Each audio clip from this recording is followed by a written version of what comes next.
It's cooking time again for my favorite Ilocano dish, dinengdeng. This is sponge gourd, tori or patola, string beans, and eggplants. And this is kundol or squash or pumpkin. Ito yung extra hindi ko nilagay lahat. And of course, kakaiba ang aking dinengdeng ngayon kasi may pritong isda na sahog. So ito yung tinira ko na binili nila Kay. Bumili siya ng 2 kilo. So nagluto din ako ng paksiw and then fish curry. Yung iba, kinain lang din namin na ganito, na prito lang. And then, ito hinalo ko din. Ihalo ko 4 na piraso. And then of course, bagoong isda. Ito, bagong bukas ito. Kasi yung isang bottle ay ubos na. Order ko pa ito noon last year sa Karachi. So, ayan, magluluto tayo ng dinengdeng.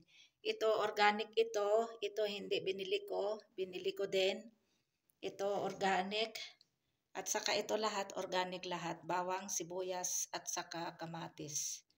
So, bali ang organic dito ay itong kalabasa, itong patola, at saka ano pa ba yung organic? Yan, 2 lang ang organic na na gulay. So, magluluto na tayo ng dinengdeng. Ito, nagpainit ako ng tubig. So, ito na yung bagoong isda. Dapat ganyanin siya kasi may mga tinik. So, ganito kami gulay, magdinengdeng ng mga Ilocano. Ewan ko lang sa ibang dialects, yung mga naka-adapt na may mga kasamang Ilocano. So, ganito kami magdinengdeng lalo na pag homemade itong bagoong isda. Pero yung yung nabibili na na syrup na bagoong isda, hindi na kailangan ganito. Bagoong isda ito kaya homemade kaya maraming tinik. So, ganyan. Ayan. So, ayan yung tinik Ayan. So, ilagay na din natin itong bawang, sibuyas, kamatis. Ayan. Tapos, ito, string beans kasi, medyo matigas ito. Ayan. Marami akong lulutuin ngayon na dinengdeng kasi gusto na din nila lahat. Except lang si Fahad, ayaw niya talaga. Ayan, ito yung kalabasa. Sunod natin kalabasa. Ayan, sabay-sabay na lang yan lahat na na maluto. And then, yung talong, yung tangkay niya nilagay ko. Masarap naman yan. Tapos, ayan, patola.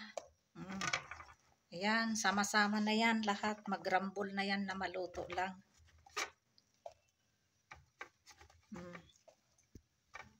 Ayan. And then, lagyan natin ng magic sarap. Ayan. Lagay natin lahat itong magic sarap. Salamat sa nag-sponsor, si Jasmine. Meron pang natira na ilan pa itong natira. Ilan pa ito, 5 yata, 4. Yan. 5. So, ilagay na din natin itong ibabaw sa ibabaw ang sahog na pritong isda. So, takpan na natin ito. Ayan, check natin kung luto na. Tikman ko nga kung tama na yung timpla. Kasi hindi ko nilagyan ng asin. Wow, ang sarap. Tama lang yung yung alat niya, hindi ko nalagyan ng asin.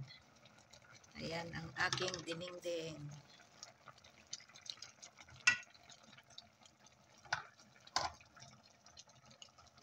Kain tayo ng lunch. Ayan, white rice, of course. Hindi talaga mawawala ang kanin. Kanin is life. And dinengdeng, paborito ng mga Ilocano, may string beans, talong, pumpkin, at saka patola, na durog na yung patola. At saka may sahog na prito ng isda. Ayan, kain tayo ng lunch.